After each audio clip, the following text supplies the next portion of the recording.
il y a quelques années, il s'est passé quelque chose dans ma vie, quelque chose qui est susceptible d'arriver à n'importe qui, c'est que je me suis séparé avec une fille pour des raisons X ou Y. Chut, le chat.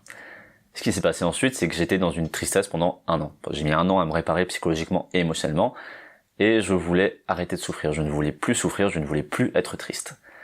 Et ça, c'était une erreur.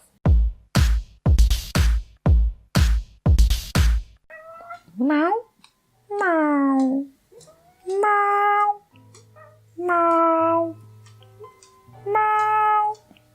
Voilà. Ce qu'il faut savoir dans la tristesse, c'est que c'est principalement lié à une perte, que ce soit une perte physique de quelqu'un qui vient de mourir, ou une perte d'une situation où t'étais dans un confort, comme quitter une copine, ou se faire larguer, ou se séparer, comme ce que je viens de t'expliquer. Donc une perte de quelque chose où tu te sens que tu as un manque. Ça c'est la tristesse, c'est quand tu as un manque de quelque chose, tu es triste parce que tu n'as plus cette chose. Et vu que ton cerveau est dans un processus de survie, tu veux réavoir cette chose pour avoir une stabilité émotionnelle ou spirituelle ou psychologique, qu'importe la gravité de cette perte que tu as eue. Maintenant, ce qu'il faut savoir, c'est que la tristesse prend du temps à cicatriser. Et pourquoi elle prend du temps à cicatriser? Parce que le temps est cosmique. Mettez-vous bien ça dans le crâne, le temps, le facteur temps, la force temps qui régit nos vies, passé, présent, futur, le temps est cosmique. Le temps n'est pas humain. On est humain nous, donc on a l'impression que le monde tourne autour de nous parce qu'on a contrôlé la planète, parce qu'il n'y a pas d'autre vie aux alentours autour de nous, d'une manière humanoïde, intelligente qui nous ressemble, plutôt, parce que la vie, il y en a dans l'espace. Mais du coup, le temps, on se l'approprie, parce qu'il y a cet effet projecteur, parce que notre guerre est spirituelle. Notre grande guerre est spirituelle. Notre grande dépression, c'est nos vies. Parce qu'on a ce côté où notre vie, nos problèmes, nos emmerdes, tu vois. Donc nos perceptions de la réalité, nos perceptions, nos vérités, nos réalités.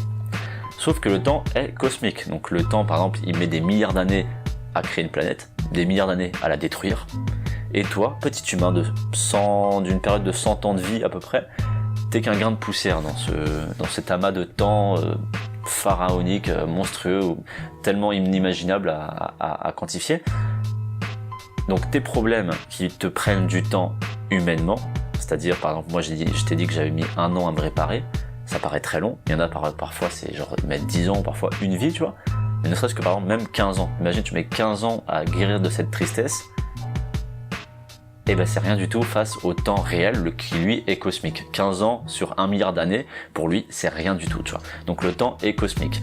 Donc tu n'as pas le pouvoir sur le temps, mais tu as un pouvoir sur l'interprétation que tu as du temps, et surtout tu as du pouvoir pour réduire le temps de ta tristesse, ton temps de guérison. Donc la première phase c'est l'acceptation que ça va prendre du temps de sortir de cette tristesse, parce que le temps est cosmique et non humain, mais tu as le pouvoir de changer par tes actions ta perception de la réalité. Genre plus tu fais des actions pour changer cette tristesse, pour la réduire, et plus le temps qui va te falloir pour réduire cette tristesse ou ne plus être triste va diminuer, parce que tu seras dans l'action de changement. Donc accepter qu'il faut du temps, mais pouvoir le réduire par les actions. Donc le temps est cosmique.